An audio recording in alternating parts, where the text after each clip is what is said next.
ನಮಸ್ಕಾರಗಳು. ಕರ್ತನಾದ ಯೇಸು ಕ್ರಿಸ್ತನ ನಾಮದಲ್ಲಿ ಮತ್ತೊಂದು ಸಾರಿ ನಿಮ್ಮೆಲ್ಲರಿಗೂ ಪ್ರೀತಿಯ ವಂದನೆಗಳನ್ನು ಶುಭಾಶಯಗಳನ್ನು ತಿಳಿಸುವಂತವನಾಗಿರುತ್ತೇನೆ.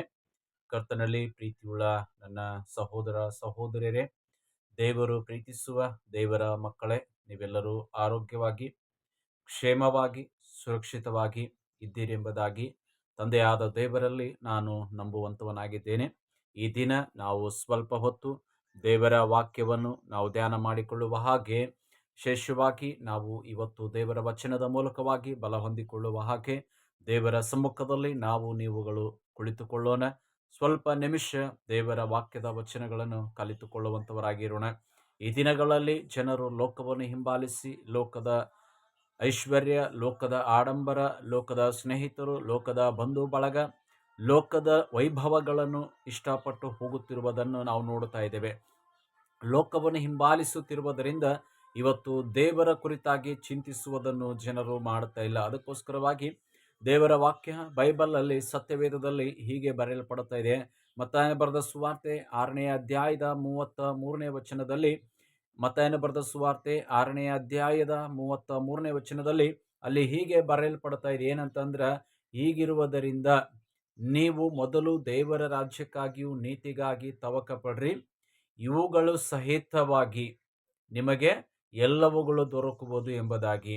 ಹೀಗಿರುವುದರಿಂದ ನೀವು ಮೊದಲು ದೇವರ ರಾಜ್ಯಕ್ಕಾಗಿಯೂ ನೀತಿಗಾಗಿ ತವಕ ಪಡ್ರಿ, ಇವುಗಳು ಸಹಿತವಾಗಿ ಎಲ್ಲ ನಿಮಗೆ ದೊರಕುವುದು ಎಂಬುದಾಗಿ. ಅಂದರೆ ಮನುಷ್ಯನು ಇವತ್ತು ಲೋಕದಲ್ಲಿ ಜೀವಿಸುವಾಗ ಮನುಷ್ಯನು ತವಕ ಪಡಬೇಕಾಗಿರುವಂಥ ಮೊದಲನೇ ವಿಷಯ ಏನೆಂಬುದಾಗಿ ನೋಡಬೇಕಾದರೆ, ನಾವು ದೇವರ ರಾಜ್ಯಕ್ಕಾಗಿಯೂ ನೀತಿಗಾಗಿ ತವಕ ಪಡಬೇಕು.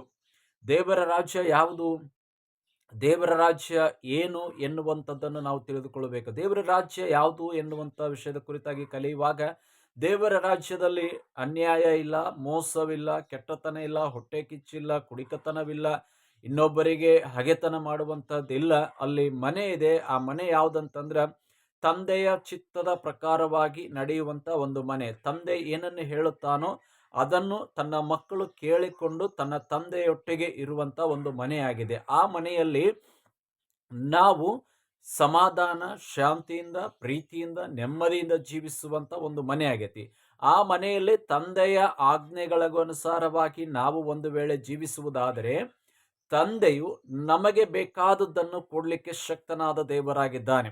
ತಂದೆಯಾದ ದೇವರು ತನ್ನ ಮಕ್ಕಳಾದ ನಮಗೆ ಏನು ಬೇಕು ಏನು ಬೇಡ ಎನ್ನುವಂಥದ್ದು ಅದು ತಂದೆಗೆ ಗೊತ್ತು.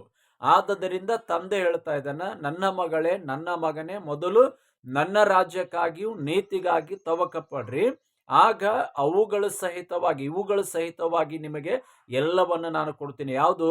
ತಂದೆಯ ಬಳಿಯಲ್ಲಿ ಏನೇನಿದೆ, ತಂದೆಯ ಬಳಿ ಹತ್ರ ಯಾವುದೆಲ್ಲ ಆಶೀರ್ವಾದಗಳು ಉಂಟು, ಆ ಆಶೀರ್ವಾದಗಳನ್ನು ತಂದೆಯು ತನ್ನ ಮಕ್ಕಳಿಗೆ ಕೊಡ್ಲಿಕ್ಕೆ ಶಕ್ತನಾಗಿದ್ದಾನೆ. ಯಾವಾಗ ನಾವು ತಂದೆಯ ಮಾತನ್ನು ಕೇಳಿ ತಂದೆಯ ಚಿತ್ತದ ಪ್ರಕಾರ ನಡೆದು ತಂದೆಯ ಆಲೋಚನೆ ಮೇರೆಗೆ ನಾವು ಜೀವಿಸುವುದಾದರೆ, ತಂದೆಯು ನಮ್ಮನ್ನು ಮೆಚ್ಚುತ್ತಾನ. ತಂದೆಯು ನಮ್ಮನ್ನು ಮೆಚ್ಚಿದ ಮೇಲೆ ನನ್ನ ಮಗನಿಗೆ, ನನ್ನ ಮಗಳಿಗೆ ನಾನೀಗ ನನ್ನಲ್ಲಿರುವಂತಹ ಆಶೀರ್ವಾದಗಳನ್ನು ನಾನು ಕೊಡುತ್ತೇನೆ ಎಂಬುದಾಗಿ ದೇವರು ಆಟೋಮೆಟಿಕ್ ಆಗಿ ನಮಗೆ ಕೊಡುವಂತವನಾಗಿದ್ದಾನೆ. ಇವತ್ತು ಅನೇಕರು ದೇವರಿಂದ ಆಶೀರ್ವಾದ ಕಳೆದುಕೊಳ್ಳಿಕ್ಕೆ ಕಾರಣ ಏನಂತಂದ್ರ, ತಂದೆಯ ಚಿತ್ತವನ್ನು ಬಿಟ್ಟು ತಮ್ಮ ಸ್ವ ಇಚ್ಛೆ, ತಮ್ಮ ಸ್ವಂತ ಆಲೋಚನೆ, ತಮ್ಮ ಸ್ವಂತ ಕ್ರಿಯೆಗಳಿಗೆ ಅನುಸಾರವಾಗಿ ಜೀವಿಸಿ ದೇವರ ಆಶೀರ್ವಾದಗಳನ್ನು ಕಳೆದುಕೊಳ್ಳುತ್ತಾ ಇದ್ದಾರೆ. ಅದಕ್ಕೆ ದೇವರು ಹೇಳ್ತಾ ಇದ್ದಾನೆ, ಮೊದಲು ನನ್ನ ರಾಜ್ಯಕ್ಕಾಗಿ ನೀತಿಗಾಗಿ ತವಕ ಪಡ್ರಿ, ಆಮೇಲೆ ಅವೆಲ್ಲ ನಿಮಗೆ ಕೊಡ್ತೀನಿ ನಾನು. ನೀವು ಅದನ್ನು ಬಿಟ್ಟುಕೊಟ್ಟು ಮೊದಲು ನೀವು ಲೋಕಕ್ಕಾಗಿ ತವಕ ಪಡಕತ್ತೀರಿ, ಲೋಕದ ಜೀವಿತಕ್ಕಾಗಿ ತವಕ ಪಡಕತ್ತೀರಿ, ಲೋಕದ ಆಡಂಬರಗಳಿಗಾಗಿ ತವಕ ಪಡಕತ್ತಿದ್ದೀರಿ. ಆದ್ದರಿಂದ ನನ್ನಲ್ಲಿರುವಂತಹ ಆಶೀರ್ವಾದಗಳನ್ನು ನೀವು ಹೊಂದಿಕೊಳ್ಳುವುದಕ್ಕೆ ಸಾಧ್ಯವಾಗ್ತಾ ಇಲ್ಲ ಎಂಬುದಾಗಿ ಹೇಳ್ತಾ ಇದ್ದಾನೆ. ಅದಕ್ಕಾಗಿ ದೇವರ ಮಕ್ಕಳೇ, ದೇವರು ನಿಮ್ಮನ್ನು ಪ್ರೀತಿಸ್ತಾ ಇದ್ದಾನ, ಆತನು ನಿಮಗೆ ತಂದೆ ಆಗಿದ್ದಾನ, ನೀವು ಆತನ ಮಕ್ಕಳಾಗಿದ್ದೀರಿ. ಅದಕ್ಕಾಗಿ ತಂದೆಯಾದ ದೇವರು ಹೇಳ್ತಾ ಇದ್ದಾನ, ಮೊದಲು ನನ್ನ ರಾಜ್ಯಕ್ಕಾಗಿ ನೀತಿಗಾಗಿ ತವಕ ಪಡ್ರಿ, ಆಗ ನನ್ನಲ್ಲಿ ಅನೇಕ ಆಶೀರ್ವಾದಗಳಿದಾವೆ, ಅನೇಕ ಮೇಲುಗಳಿದಾವೆ, ಅನೇಕ ಸುವರಗಳು ನನ್ನಲ್ಲಿದಾವೆ. ನಿನಗೆ ಏನು ಬೇಕು ಅದು ನನ್ನಲ್ಲಿದ, ಅದನ್ನ ನಾನು ನಿನಗೆ ಕೊಡ್ಬೇಕಾದ್ರೆ ಮೊದಲು ನನ್ನ ರಾಜ್ಯಕ್ಕಾಗಿ ನೀತಿಗಾಗಿ ತವಕ ಪಡ್ರಿ. ಲೋಕ ಅಲ್ಲ ಪರಲೋಕ, ಲೋಕ ಅಲ್ಲ ಸ್ವರ್ಗ. ಅದಕ್ಕಾಗಿ ತವಕ ಪಡ್ರಿ. ಈ ಲೋಕ ಒಂದು ದಿನ ನಾವು ಬಿಟ್ಟು ಹೋಗ್ಬೇಕು. ಈ ಲೋಕದಲ್ಲಿರುವಂತದ್ದು ಯಾವುದನ್ನು ನಾನು ತಕ್ಕಂದುಕೊಂಡು ಹೋಗ್ಲಿಕ್ಕೆ ಸಾಧ್ಯವಿಲ್ಲ. ಈ ಲೋಕದಲ್ಲಿ ನಾನು ಸುಮ್ಮನೆ ಬಂದಿದ್ದು, ದೇವರು ನನ್ನನ್ನು ಕಳಿಸಿದನಷ್ಟೇ. ಕಳಿಸಿದಂತ ದೇವರು ಮತ್ತೊಂದು ದಿನ ನನ್ನನ್ನು ಇಲ್ಲಿಂದ ಕರೆದುಕೊಂಡು ಹೋಗ್ಲಿಕ್ಕಿದ್ದಾನ. ಆತನು ಕರೆದುಕೊಂಡು ಹೋಗೋದಕ್ಕಿಂತ ಮುಂಚೆ ನಾನು ಲೋಕದಲ್ಲಿ ಐಶ್ವರ್ಯ ಮಾಡಬೇಕು, ಆಸ್ತಿ ಮಾಡಬೇಕು, ಅಂತಸ್ತು ಮಾಡಬೇಕು, ಹೆಸರು ಗಳಿಸಬೇಕು ಎಂಬುದಾಗಿ ತವಕ ಪಟ್ರ ಪರಲೋಕ ಕಳ್ಕೊಳ್ಬೇಕಾಗತ್ತ, ಆ ಸ್ವರ್ಗವನ್ನು ಕಳೆದುಕೊಳ್ಬೇಕಾಗತ್ತ. ಆದದ್ದರಿಂದ ಈ ಲೋಕ ಶಾಶ್ವತವಾಗಿ ಅಲ್ಲ. ಈ ಲೋಕದಲ್ಲಿ ನಮಗೆ ಏನ್ ಬೇಕು ಏನ್ ಬೇಡ ಅದು ದೇವರಿಗೆ ಗೊತ್ತಿದೆ, ಸೃಷ್ಟಿಕರ್ತನಿಗೆ ಗೊತ್ತಿದೆ. ಆದದ್ದರಿಂದ ದೇವರ ಮಕ್ಕಳೇ, ದೇವರು ಪ್ರೀತಿಸುವ ನನ್ನ ಸಹೋದರ ಸಹೋದರಿಯರೇ, ಮೊದಲು ದೇವರ ಚಿತ್ತವನ್ನು ನೆರವೇರಿಸಿರಿ. ದೇವರ ಚಿತ್ತಕ್ಕಾಗಿ ತವಕ ಪಡ್ರಿ. ದೇವರ ಆಜ್ಞೆಗಳಿಗಾಗಿ ತವಕ ಪಡ್ರಿ. ದೇವರ ಮಾರ್ಗದಲ್ಲಿ ನಡೆಯುವುದಕ್ಕಾಗಿ ತವಕ ಪಡ್ರಿ. ಆಗ ನಿನಗೆ ಏನ್ ಬೇಕು ಎಲ್ಲ ಕೊಡ್ತಾನ ದೇವರು. ನಿನಗೆ ಐಶ್ವರ್ಯ ಬೇಕಾ, ಜ್ಞಾನ ಬೇಕಾ, ಬುದ್ಧಿ ಬೇಕಾ, ಶ್ರೀಮಂತಿಕೆ ಬೇಕಾ, ಮನೆ ಬೇಕಾ, ಕಾರ್ ಬೇಕಾ, ಎಲ್ಲ ಕೊಡ್ತಾನ. ಮೊದಲು ದೇವರ ರಾಜ್ಯ. ಆ ದೇವರ ರಾಜ್ಯಕ್ಕಾಗಿ ತವಕ ಪಡಬೇಕಾದ್ರ ನಿನ್ನಲ್ಲಿರುವಂತ ಪಾಪ, ನಿನ್ನಲ್ಲಿರುವಂತ ಅಸೂಯೆ, ನಿನ್ನಲ್ಲಿರುವಂತ ತಂದೆಗೆ ವಿರುದ್ಧವಾದ ಕ್ರಿಯೆಗಳು, ತಂದೆಗೆ ವಿರುದ್ಧವಾದ ಗುಣಗಳು ನಿನ್ನಲ್ಲಿ ಇದಾವಲ್ಲ, ಮೋಸ, ಅನ್ಯಾಯ, ಹೊಟ್ಟೆ ಕಿಚ್ಚು, ಜಗಳ, ಹಗೆತನ ಇವು ಇದಾವಲ್ಲ, ಅವೆಲ್ಲ ತೆಗೆದು ಹೊರಗಾಕ್ರಿ. ಅದೇ ಆಗ ದೇವರ ರಾಜ್ಯ ನಿಮ್ಮಲ್ಲಿ ಬರುತ್ತ. ದೇವರ ರಾಜ್ಯಕ್ಕೆ ನೀವು ಬಾಧ್ಯಸ್ಥರಾಗ್ತೀರಿ. ಆಗ ದೇವರು ನಿನಗೆ ಏನ್ ಬೇಕು ಎಲ್ಲವನ್ನು ಕೊಡ್ತಾನೆ. ಆದದರಿಂದ ಲೋಕಕ್ಕಾಗಿ ತವಕ ಪಡಬೇಡ್ರಿ. ಲೋಕದ ಸ್ಥಾನಮಾನಗಳಿಗಾಗಿ ತವಕ ಪಡಬೇಡ್ರಿ. ಲೋಕದ ವೈಭವಗಳಿಗಾಗಿ ತವಕ ಪಡಬೇಡ್ರಿ. ಪರಲೋಕಕ್ಕಾಗಿ ತವಕ ಪಡ್ರಿ. ಪರಲೋಕದ ರಾಜ್ಯಕ್ಕಾಗಿ ತವಕ ಪಡ್ರಿ. ಆಗ ದೇವರು ನಿಮಗೆ ಏನ್ ಬೇಕು ಎಲ್ಲವನ್ನು ಕೊಡ್ಲಿಕ್ಕೆ ಶಕ್ತನಾಗಿದ್ದಾನೆ. ಈ ವಾಕ್ಯ ನಿನಗೆ ಆಶೀರ್ವಾದಕರವಾಗಿದ್ದರೆ, ಈ ವಚನ ನಿನಗೆ ಉಪಯೋಗಕರವಾಗಿದ್ದರೆ, ನನ್ನ ಸಹೋದರ, ನನ್ನ ಸಹೋದರಿ, ನನ್ನೊಟ್ಟಿಗೆ ಈ ದಿನ ನಿನ್ನ ಕಣ್ಣುಗಳನ್ನು ಮುಚ್ಚಿಕೊಂಡು ದೇವರ ಹತ್ರ ಒಂದು ಪ್ರಾರ್ಥನೆ ಮಾಡು. ಹೌದು ಸ್ವಾಮಿ, ನನ್ನಲ್ಲಿ ಕೊರತೆಗಳುಂಟು, ನನ್ನಲ್ಲಿ ಸಮಸ್ಯೆಗಳುಂಟು, ಆದರೆ ಅವುಗಳಿಂದ ಪರಿಹಾರವಾಗಲಿಕ್ಕೆ ನನ್ನಿಂದ ಸಾಧ್ಯವಾಗ್ತಾ ಇಲ್ಲ.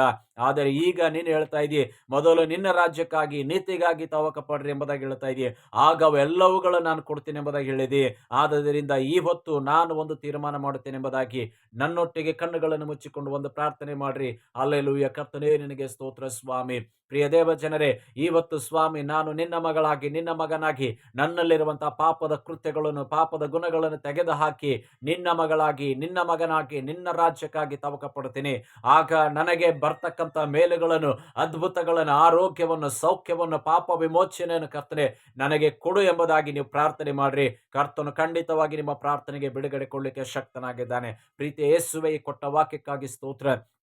ಈ ವಾಕ್ಯದ ಮೂಲಕವಾಗಿ ಯಾರೆಲ್ಲ ನಿನ್ನ ವಾಕ್ಯವನ್ನು ಧ್ಯಾನ ಮಾಡಿದ್ದರೋ ಅವರ ಹೃದಯದಲ್ಲಿ ನಿನ್ನ ಕಾರ್ಯ ಮಾಡು ಸ್ವಾಮಿ. ನಿನ್ನ ಮಕ್ಕಳು ಇಷ್ಟು ದಿವಸ ಲೋಕವನ್ನು ಹಿಂಬಾಲಿಸಿದರೆ ಈಗ ಅದರಿಂದ ಬಿಡುಗಡೆಯಾಗಿ ಅಪ್ಪ ನಿನ್ನ ರಾಜ್ಯಕ್ಕಾಗಿ, ನೀತಿಗಾಗಿ ತವಕ ಪಡುವಂತ ಜ್ಞಾನವನ್ನು, ವಿವೇಕವನ್ನು ಅವರಿಗೆ ಕೊಡು. ನಿನ್ನ ರಾಜ್ಯಕ್ಕಾಗಿ, ನೀತಿಗಾಗಿ ತವಕ ಪಟ್ಟು ನಿನ್ನಿಂದ ಬರ್ತಕ್ಕಂಥ ಮೇಲುಗಳನ್ನು, ಆಶೀರ್ವಾದಗಳನ್ನು ಹೊಂದಿಕೊಳ್ಳುವಂತೆ ಇವರೆಲ್ಲರನ್ನು ಕರ್ತನೆ ನಿನ್ನ ಆಶೀರ್ವಾದ ಮಾಡು. ಅವರೆಲ್ಲರಿಗೆ ಬೇಕಾಗಿರುವಂತಹ ಪಾಪದ ವಿಮೋಚನೆಯನ್ನು ಕೊಡು, ಆರೋಗ್ಯವನ್ನು ಕೊಡು, ಸಮಾಧಾನವನ್ನು ಕೊಡು, ಶಾಂತಿಯನ್ನು ನಿನ್ನ ಮಕ್ಕಳಿಗೆ ಅನುಗ್ರಹಿಸಬೇಕೆಂಬುದಾಗಿ ಯೇಸುವಿನ ನಾಮದಲ್ಲಿ ಪ್ರಾರ್ಥಿಸಿ ಬೇಡ ಆಶೀರ್ವಾದ ಹೊಂದಿಕೊಳ್ಳುತ್ತೇವೆ ನಮ್ಮ ಪರಲೋಕದ ತಂದೆಯೇ. ಆಮೇನ್, ಆಮೇನ್. ಪ್ರಿಯ ದೇವ ಜನರೇ, ದೇವರು ನಿಮ್ಮೆಲ್ಲರನ್ನು ಹೇರಳವಾಗಿ ಆಶೀರ್ವಾದ ಮಾಡಲಿ. ಎಲ್ಲರಿಗೂ ನಮಸ್ಕಾರಗಳು. ಎಲ್ಲರಿಗೂ ಪ್ರೈಸ್ ದಿ ಲಾರ್ಡ್. ದೇವರು ನಿಮ್ಮೆಲ್ಲರನ್ನು ಆಶೀರ್ವಾದ ಮಾಡಲಿ. ಆಮೇನ್, ಆಮೇನ್.